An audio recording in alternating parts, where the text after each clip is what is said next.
नमस्कार, मैं तुम्हारा भूमेश रोहित शर्मा। ये पटना का गांधी मैदान है। यहाँ पर एक मैदान जो है इस बात का गवाह रहा है कि कई यहाँ पर मजदूरों का आंदोलन, किसानों का आंदोलन और कई सारे आंदोलन यहाँ से शुरू हुए हैं और उन्होंने बिहार का इतिहास बदला है। अभी मैं यहाँ टहल रहा था तो यहीं पे मुझे एक कवि और संस्कृति कर्मी, खास करके मजदूर यूनियन के बीच में काम करने वाले एक सामाजिक कार्यकर्ता से भी भेंट हो गई। आदित्य कमल।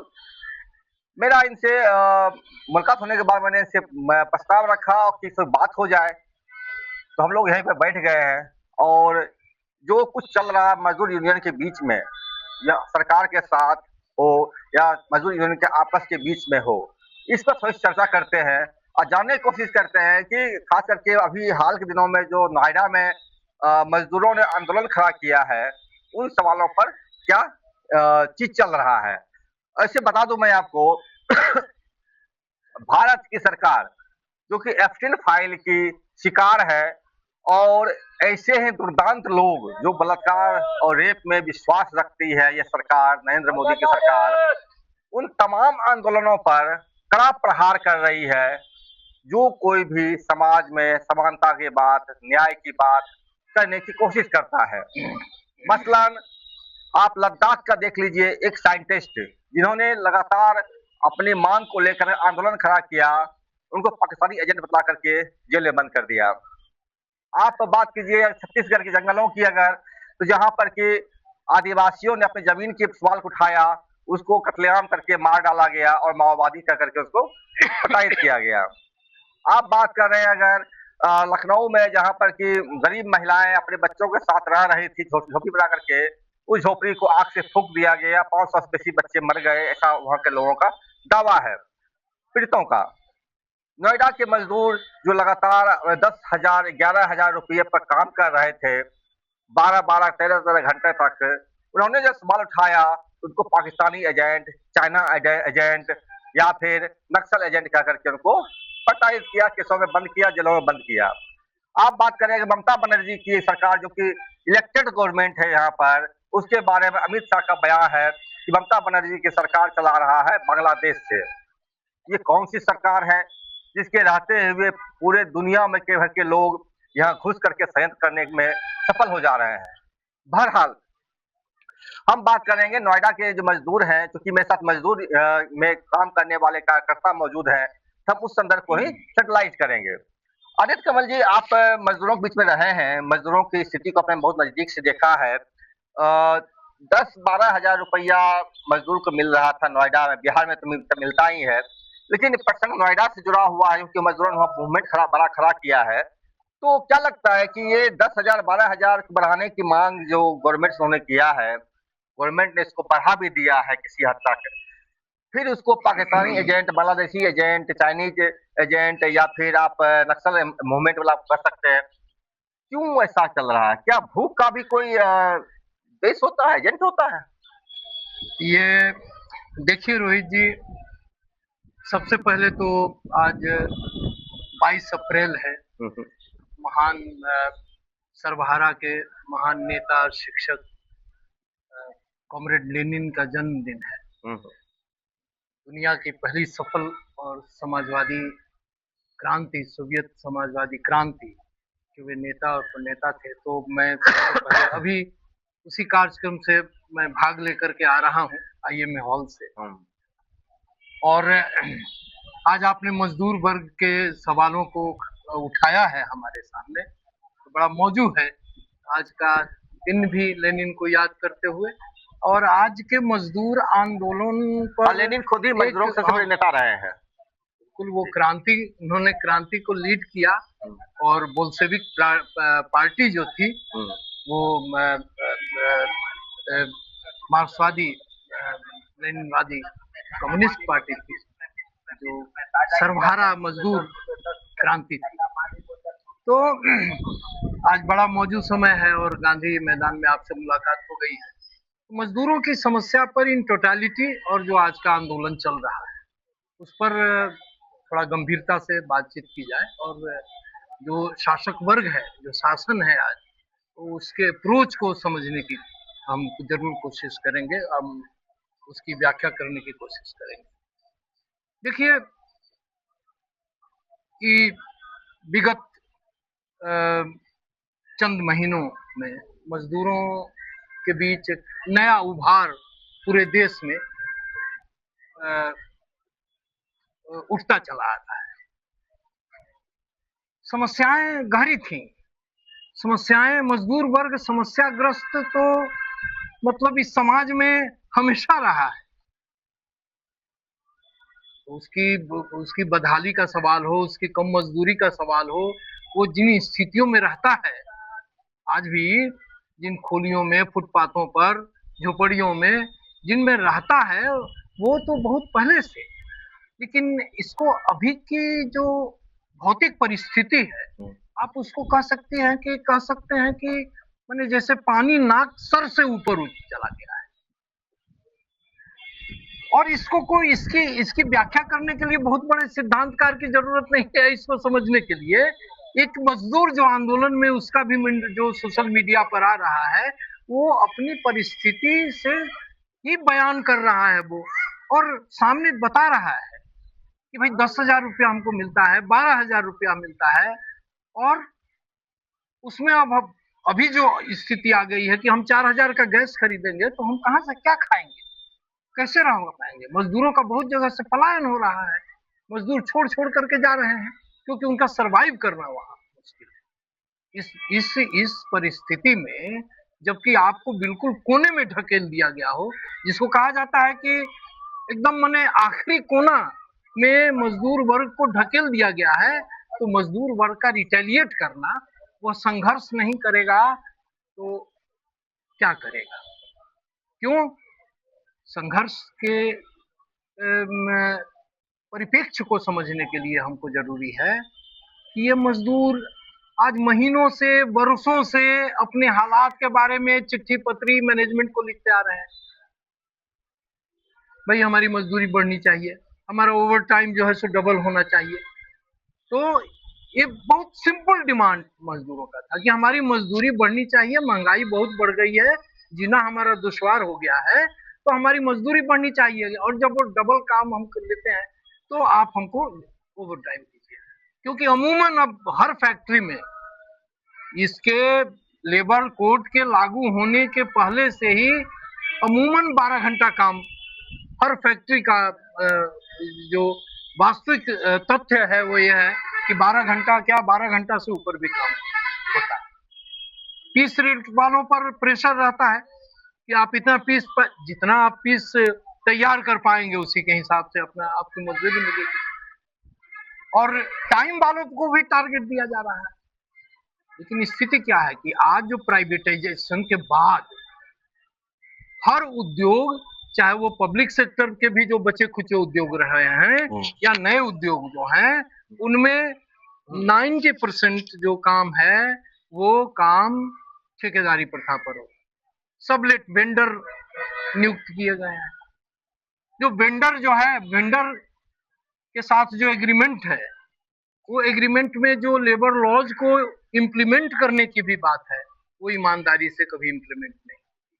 उनके पीएफ के साथ, उनके ईएसआई के साथ, जा बाबू खेलो, बाद में आना, इसके बाद आना। तो पीएफ ईएसआई, ये समस्या जो है किसी भी औद्योगिक क्षेत्र में चले जाइए, फरीदाबाद, नोएडा, किसी भी औद्योगिक क्षेत्र में चले जाइए, पानीपत, या जो छोटे छोटे भी उद्योग हैं अपने यहाँ, बरौनी है, कालगांव एनटीपीसी है, ये सारा जो है, ये सारा काम जो है 90% काम वो सबलेट किया हुआ है वेंडर्स को।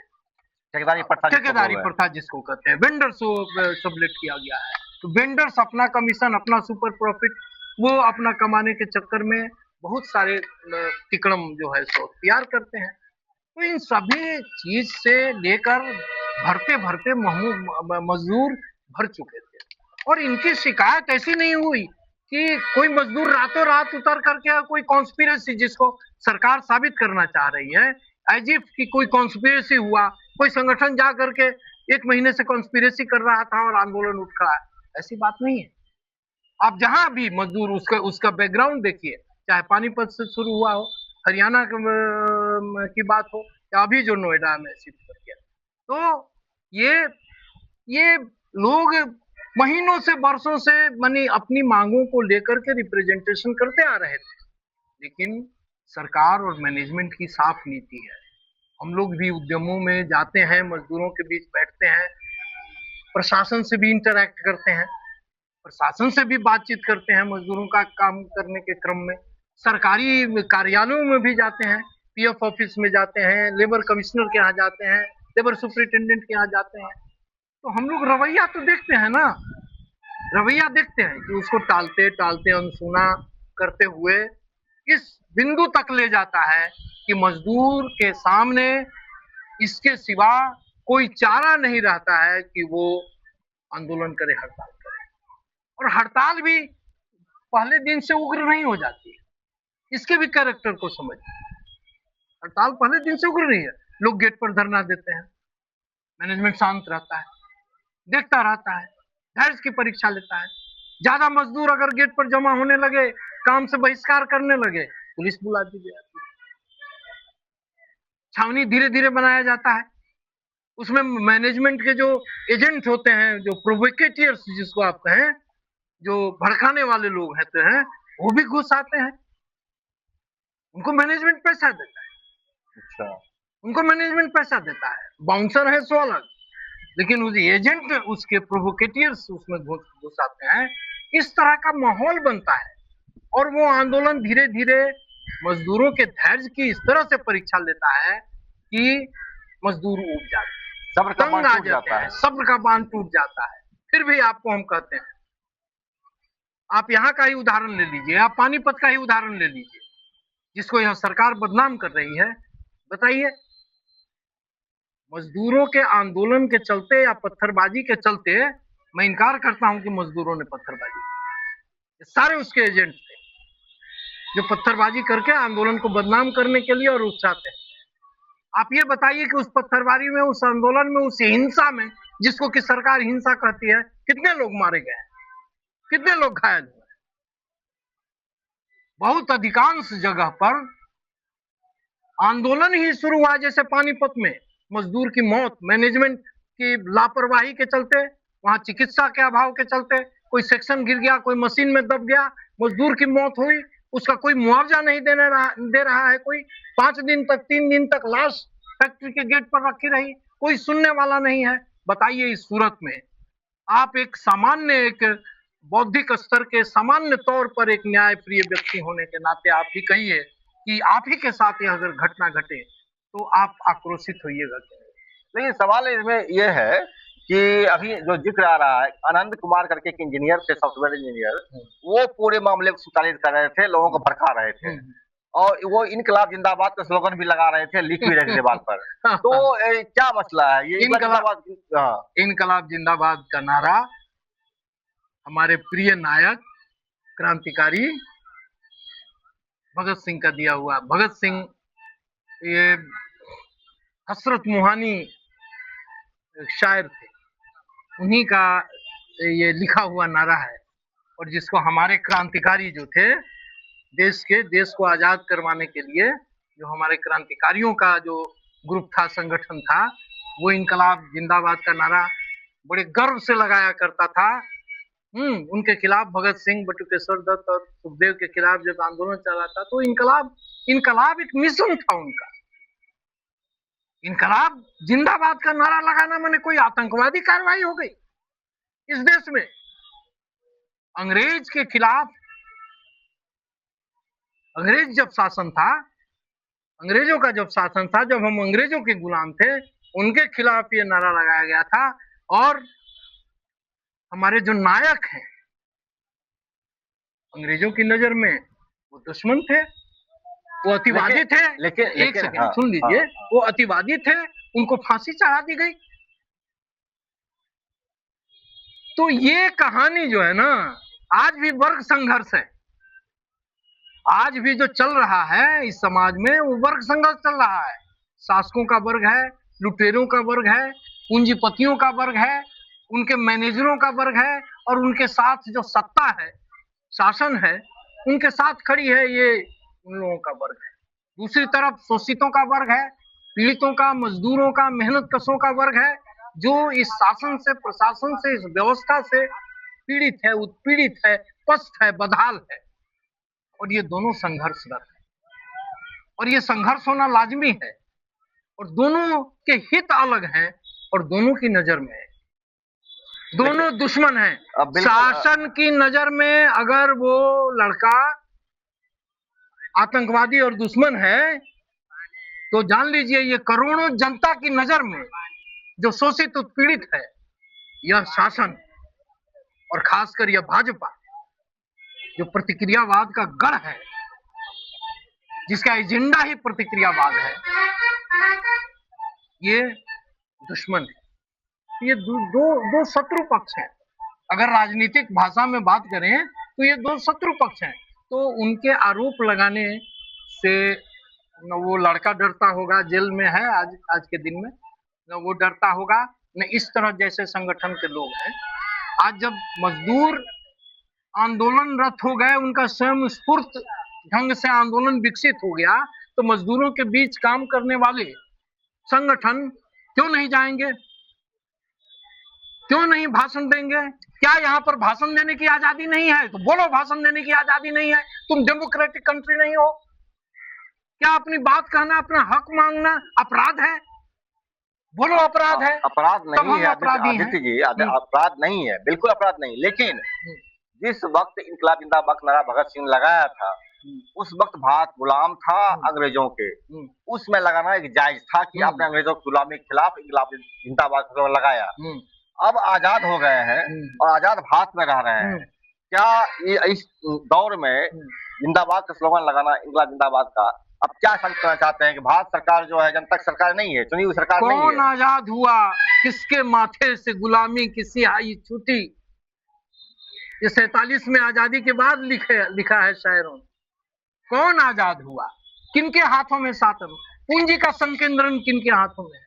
मालिक कौन है और गुलामों की सी जिंदगी कौन जी रहा है? ये कोई बात आज आदित्य कमल ये बात कोई आदित्य कमल नई बात नहीं कर रहे हैं। उस आजादी के मोह भंग के बाद बहुत सारे लोगों ने, शायरों ने, साहित्यकारों ने, राजनीतिक कर्मियों ने बात हुई कि किनकी आजादी है? हाँ, नागार्जुन ने भी लिखा। ये किनकी आजादी है? किनके हाथों में सत्ता क्या? और इसकी शंका हमारे क्रांतिकारियों ने हमारे आजाद होने के पहले व्यक्त कर दी थी कि आजादी का मतलब अगर गोरे हाथों से जा करके सत्ता अगर काले अंग्रेजों के हाथ में चली जाए तो उस आजादी का कोई मतलब नहीं। और जिसकी बात करते हैं कि जनता की सरकार है, ये किस जनता की सरकार है? कितने प्रतिशत जनता की सरकार है? कितना प्रतिशत वोट मिलता है? आज सरकार 35% वोट मिल जाती है। आप जाने दीजिए, दीगर बात है कि वोट की चोरी होती है। वोट की चोरी शुरू से होती है, बूथ कब्जा हुआ करता था, आज तो खुली चोरी हो रही है। ईवीएम की चोरी क्या, आपके नागरिकता पर संकट आया हुआ है। SIR जो चल रहा है, आपकी नागरिकता पर संकट आया हुआ है। तो जनता की सरकार तो कदापि मत कहिए। वोट को नोच के, लूट के, खसोट के, पैसा के बल पर खरीद के, पुगला के, लुभा करके आपसे लिया जाता है। आपको समझा जाता है, जनता को समझा जाता है कि बोली जनता है, अरे तो 10,000 रुपया पर बिक जाएगी, 5,000 रुपया पर बंगाल में बिक जाएगी। अच्छा आदित्य, चावल मुड़ी खाने पर आप बंगाल में बिक जाएगी। बिल्कुल। आप एक चीज आइए, ये आप नोएडा की बात है। नोएडा में आप बोल रहे हैं कि मजदूर को मतलब दिक्कत था। दिक्कत तो बिहार में भी है, दिक्कत तो और भी जगह पर है। वहाँ मजदूर क्यों लड़ रहे हैं? मजदूर सभी जगह लड़ रहे हैं। जो वाकई मजदूर हैं, जो वेज स्लेवरी को महसूस कर रहे हैं। ये किसने कहा कि बिहार में जब पानीपत में लड़ाई में संघर्ष शुरू हुआ मजदूरों का, तो आपके बक्सर में भी पावर प्लांट में शुरू हुआ, आपके बरौनी में भी ये में शुरू हुआ। सब यूनिफाइड आंदोलन शुरू हुआ क्योंकि सबका मकसद एक था, सबका डिमांड एक था। NTPC में, कहलगांव NTPC में शुरू हुआ। अभी जो NTPC बन रहा है वो बक्सर में, वहां शुरू हुआ। वहां के लोग भी आंदोलन, और ये बुलबुले की तरफ फूटता चला जा रहा है। एक बात और भी इस आंदोलन से ने सोचने वाली बात है कि जितने भी पुराने ट्रेड यूनियन जो पॉलिटिकल पार्टियों से जुड़े थे, सीपीआई, मजदूर संघ स्फूर्त ढंग से उठ रहे हैं, लेकिन नेतृत्व का क्या है ये नहीं, कुछ भी साफ नहीं हो पा रहा है। नेतृत्व का क्या है, एक वहां पर कोऑर्डिनेशन कमेटी बैठ करके आंदोलन को प्रॉपरली लीड करके ले जाए, और इस पर मजदूर वर्ग के संगठनों को सोचना पड़ेगा, क्योंकि पुराने संगठन बहुत एक्टिव नहीं रह गए। इसकी कहानी अलग है। जैसे ये असंगठित और निर्माण मजदूरों के बीच काम करने वाला संगठन जो बिहार में ही, हम लोग भी उस क्षेत्र में काम कर रहे हैं, उसको हम लोग महसूस करते हैं कि पुराने संगठन सब बने हुए हैं, लेकिन उन संगठनों की एक्टिविटी बहुत डाउन चली गई है। कुछ कारण तो ये भी है, आप जितना काम कीजिएगा उसमें चेतना फैलाइएगा, उसको अपने हक अधिकार के प्रति जागरूक कीजिएगा, तो वो ज्यादा मोबिलाइज होकर के। लेकिन मेरा एक सवाल रहेगा, आप आंदोलन की बात करते हैं कि भारत में अगर आपको कोई समस्याएं आ रही है, ठीक है, सरकार जो है देश जनता के माध्यम से चुनी हुई सरकार नहीं है, ठगी करके लूट करके जिससे बनी हुई सरकार है। सुप्रीम कोर्ट है, न्यायपालिका है, आप वहां जाकर के आप फाइल कर सकते हैं। हालांकि अभी मोदी सरकार ने पीआईएल फाइल करने को अवैध बना दिया है, फिर भी आप वहां बहस कर सकते हैं, अपने समस्या उठा सकते हैं। तो वहां क्यों नहीं सड़कों पर हंगामा करना, तोड़फोड़ करना, हड़ताल करना, ये कितना मतलब है? आप जानते हैं कि कोर्ट और सुप्रीम कोर्ट के कितने फैसले जो है, पहले तो इस पर आ जाइए, रद्दी के टोकरी में फेंक दिया जाता है शासन प्रशासन। सुप्रीम कोर्ट के जज के चैम्बर में जूता लेकर के आदमी उसके जज को मारने घुसा है।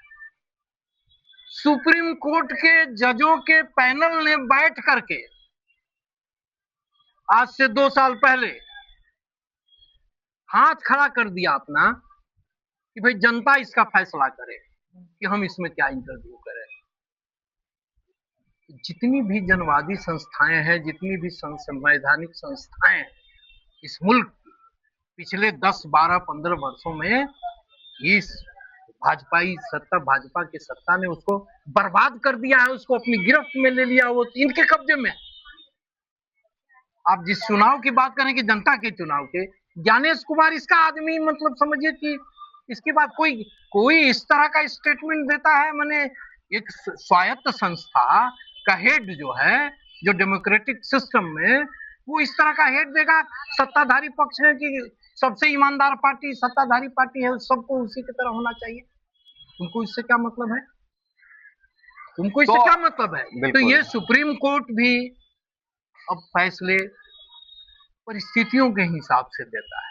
तो आप ये कहना चाह रहे हैं ज्यादा आप ये कहना चाह रहे हैं कि आज से लगभग 16 के आसपास सुप्रीम कोर्ट के 4 जजेज जो बोला था कि लोकतंत्र भारत में खतरे में है, आप उस सहमति जता रहे हैं? बिल्कुल बिल्कुल, वो संविधान को जानने वाले लोग हैं, संविधान यहाँ के लोकतंत्र की रीढ़ है, बेहतर लोग हैं ना, उन्होंने संविधान को प्रैक्टिस किया है, वो सरकार की एक्टिविटीज को देख रहे हैं, उसके प्रभाव और उसके दबाव को महसूस कर रहे हैं, तब उन्होंने हार कर फैसला, और फैसला अगर आप गलत कर दीजिएगा तो लोया बनना है। हर चीज का तो उदाहरण यहाँ मौजूद है।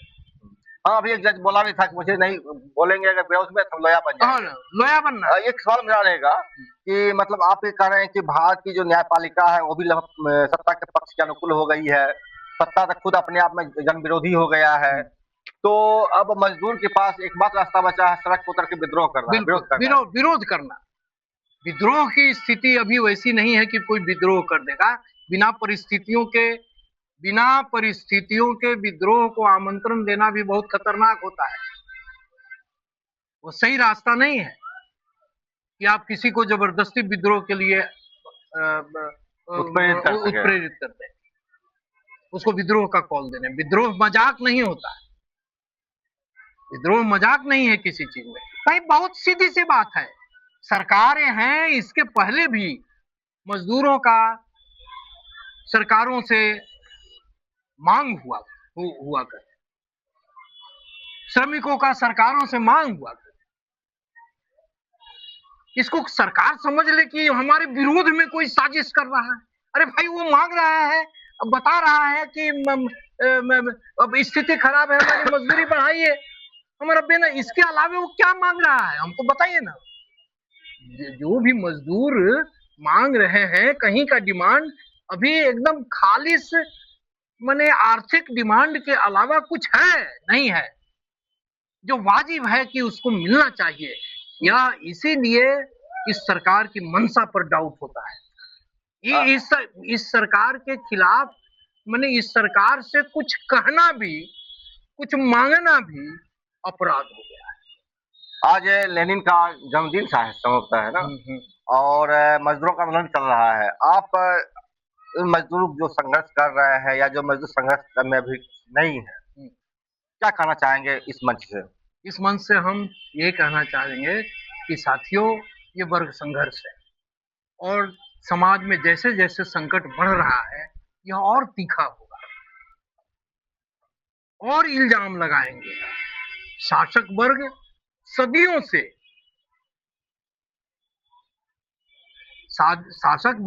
सदियों से ये सारा हेर फेर और चालबाजी ये सब करता रहा है और गलत इल्जाम लगा कर को लोगों को फंसाता रहा है, जेल में हमारे आजादी के आंदोलन में लोग 6-6 महीना, 8-8 महीना, 5-5 साल, 10-10 साल काला पानी करते थे। शासक वर्ग ही करता था ना। उस बार अंग्रेज हुआ करता था, अब तो भारत सरकार है। अब भारत सरकार फिर याद रखिएगा, काले अंग्रेज है। बहुत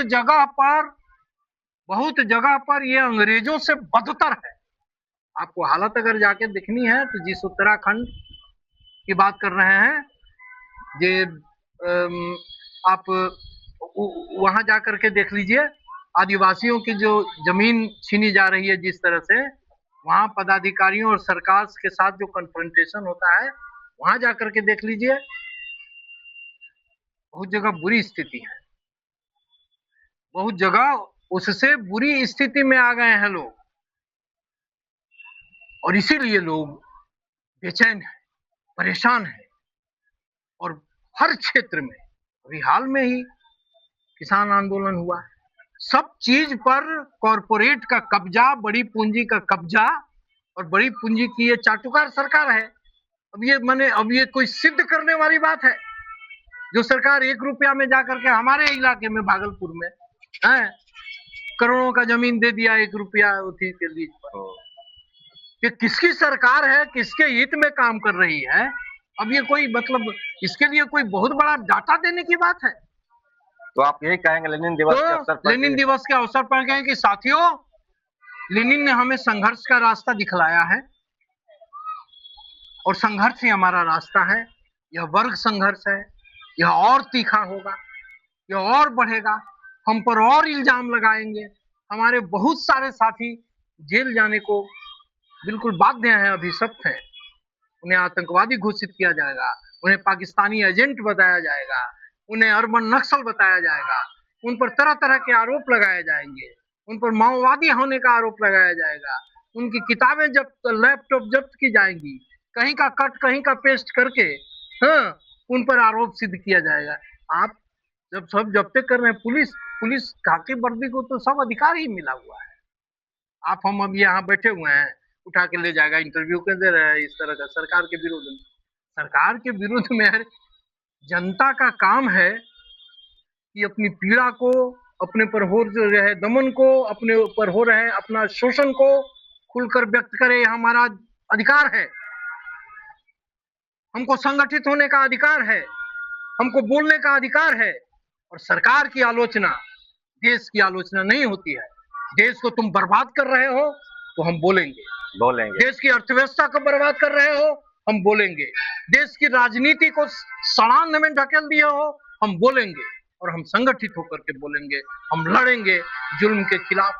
और यही मेरा अपील है लेनिन के जन्मदिन पर कि लोग धैर्य रखें, लोग हिम्मत रखें और चेतनशील हों। ये जो सरकार ने गोबर भरने का कार्यक्रम पैदा कर मैंने चला रखा है टीवी से लेकर सोशल मीडिया तक कि लोगों के दिमाग में गोबर को साफ करे, गोबर के मुंह में नहीं पड़े। राम नाम रोटी तुझको नाम राम न देगा, मुक्ति बोध लिखते हैं। रोटी तुमको काम देगा, और काम भी जब रोटी पर आफत हो जाए तो तुमको लड़ना पड़ेगा रोटी के लिए, तुमको लड़ना पड़ेगा अपनी अपनी अपने अपनी आवाज की स्वतंत्रता के लिए। और ये लड़ाई हम सबों को जारी रखनी है साथियों, क्योंकि ये वक्त की जरूरत है। बिल्कुल, बहुत बहुत शुक्रिया आपका, आपने बताया चीजों को। और हमारे जो दर्शक है, आपने चीज देखा, आपको क्या महसूस हुआ, और वार्तालाप से आपने कुछ अगर कहना चाहेंगे, अगर आप तो मेरे कमेंट सेक्शन में खुला हुआ है, आपको कमेंट करके जरूर बताएं। इसके साथ ही चैनल को लाइक कर लें, सब्सक्राइब कर लें, शेयर कर लें। और एक चीज अपील करना चाहेंगे आपसे कि हम लोग बहुत ही कम मैंने संसाधन में काम कर पा रहे हैं। अगर आप आर्थिक सहयोग भेज सके अगर, तो बेहतर रहेगा हमें काम करने में। बहुत बहुत शुक्रिया आपका, बहुत बहुत शुक्रिया, थैंक यू।